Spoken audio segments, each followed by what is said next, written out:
एक शांत से गांव में, जो एक विशाल पहाड़ की तलहटी में बसा था, एक लड़का रहता था जिसका नाम आरव था। वह उम्र में छोटा था, लेकिन उसकी आंखों में जिज्ञासा और दिल में बड़े सपने थे। हर दिन वह उस ऊंचे पहाड़ को देखा करता, जो गांव के ऊपर एक प्रहरी की तरह खड़ा था। उस पहाड़ का नाम था महादेव की रीढ़, और उसके बारे में एक किंवदंती प्रसिद्ध थी। कहा जाता था कि जो भी उस पहाड़ की चोटी तक पहुंचता, उसे एक ऐसा पत्थर मिलता जो उसकी किस्मत बदलने की शक्ति देता था। लेकिन कोई भी कभी उस पत्थर को लेकर वापस नहीं लौटा। कई लोगों के लिए यह सिर्फ एक कहानी थी, लेकिन आरव के लिए वो सपना था, एक मकसद। आरव का परिवार बहुत गरीब था। उसके पिता एक मजदूर थे, मां टोकरियां बुनती थी और छोटी बहन अक्सर बीमार रहती थी। पढ़ाई मुश्किल थी और पेट भर खाना मिलना भी चुनौती से कम नहीं। एक सर्द सुबह, जब सूरज धुंध के बीच से झांक रहा था, आरव ने अपने माता पिता से कहा, मैं महादेव की रीढ़ चढ़ने जा रहा हूं। पिता हंसे, तू तो बस एक बच्चा है। मां डर के मारे रो पड़ी, वहां बहुत खतरा है बेटा, मत जा।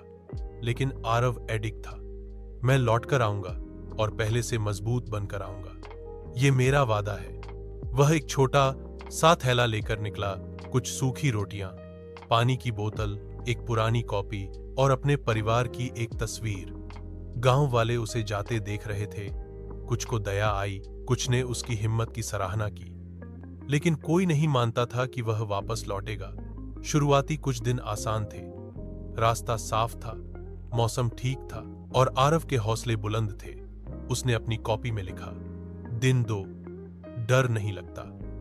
अगर ये रास्ता आसान होता तो सब चलते, लेकिन एक हफ्ते बाद रास्ता कठिन होने लगा। चढ़ाई तीव्र हो गई, रातें ठंडी हो गई और भूख सताने लगी। 10वें दिन एक बर्फीला तूफान आया। आरव एक गुफा में छिप गया, कांपते हुए, थककर चूर। वो लौट सकता था, लेकिन उसने अपनी कॉपी में लिखा, दर्द तो आगे बढ़ने का हिस्सा है, पहाड़ बाहर नहीं, मेरे अंदर भी है। हफ्ते बीत गए। कई लोग रास्ते में मिले, कुछ ने आधे रास्ते से लौटना चुना, कुछ ने तो शुरुआत ही नहीं की थी। एक बूढ़े व्यक्ति ने कहा, तू क्यों कर रहा है ये सब? वो पत्थर सिर्फ कहानी है। आरव मुस्कुराया और बोला, अगर पत्थर झूठ भी है तो ये यात्रा मुझे सच्चा बना रही है। आखिरकार 30वें दिन तक उसके पास खाना खत्म हो गया। शरीर कमजोर, होंठ फटे, लेकिन उसकी आंखों में अब स्थिरता थी। आखिरी चढ़ाई बर्फ से ढकी और खड़ी थी। शरीर ने हार मान ली थी, लेकिन आत्मा ने नहीं। 35वें दिन आरव ने चोटी छू ली, लेकिन वहां कोई चमकता हुआ पत्थर नहीं था, कोई चमत्कार नहीं, बस खामोशी, ठंडी हवा और एक अद्भुत नजारा। वो घुटनों के बल बैठ गया। पहले तो निराश हुआ, लेकिन फिर महसूस किया असली इनाम यही था।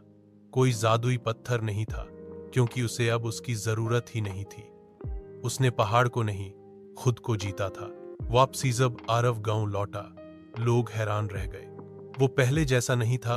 उसकी आंखों में अब अनुभव था, उसकी आवाज में आत्मविश्वास और उसके हाव भाव में सच्चाई।